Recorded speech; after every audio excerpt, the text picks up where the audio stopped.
देणारे पण तेवढेच आहेत आणि घेणारे पण तेवढेच आहेत. मात्र ह्या दोघांच्या गोष्टी या जुळवून आणायच्या कोण आणि का आणायच्या आणि कशा पद्धतीने आणायच्या, कशासाठी आणायच्या? कारण का या जगात प्रत्येकजण पैशाच्या पाठीमागं आहे, प्रत्येकजण नावाच्या पाठीमागं आहे. मात्र ते खऱ्या अर्थानं नावाच्या पाठीमागं आहेत का, खऱ्या अर्थानं पैशाच्या पाठीमागं आहेत का, खऱ्या अर्थानं कष्टाच्या पाठीमागं आहेत का, याचा कोणीही बारकाईने विचार केलेला नाही. मात्र जो बारकाईने विचार करतो तो त्या ठिकाणी धाडस करून खर्च करतो, धाडस करून कष्ट करतो आणि धाडस करून समोरच्या माणसाला मान सन्मान देऊन बोलवतो.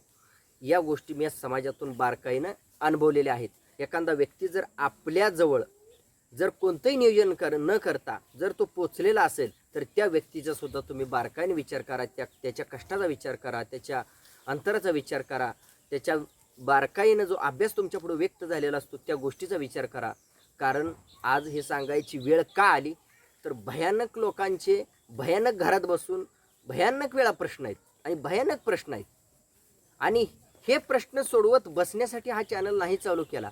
हा चॅनल चालू केलेला आहे जनजागृती व्हावी आणि आज माझा अभ्यास व्हावा. जसा माझा अभ्यास व्हावा त्या पाठीमागं तुमचा पण अभ्यास झाला पाहिजे.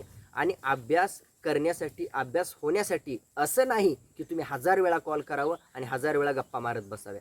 तर असं कोणी न करता वेळ खूप महत्त्वाचे, वेळेला जाणा. अनेकांच्या गोष्टी अनेक वेळा विक्रीस आहेत. मात्र आज कोणत्या ना कोणत्या अडचणीमुळं, कोणत्या ना कोणत्या कारणामुळं त्या गोष्टी हाणून पडतात. आपण स्वतः हाणून पाडतो किंवा तिसरा माणूससुद्धा हाणून पाडू शकतो. ह्या गोष्टी आपल्या लक्षात आल्या पाहिजे. आणि ज्या वेळेला तुम्हाला एखादा व्यक्ती ओरिजिनल मूळ स्वरूपात खऱ्या अर्थानं कष्ट करून धडपडून समाजातून ती गोष्ट जर तुमच्या समोर मांडत असेल तर त्या गोष्टीवर किती प्रश्न उपस्थित करायचे, किती खर्च करायचा, किती वेळ द्यायचा आणि समोरच्या व्यक्तीचा किती वेळ घ्यायचा. जातीनं आजचा आणि आत्ताच आणि तात्काळ निर्णय घ्यायला शिका.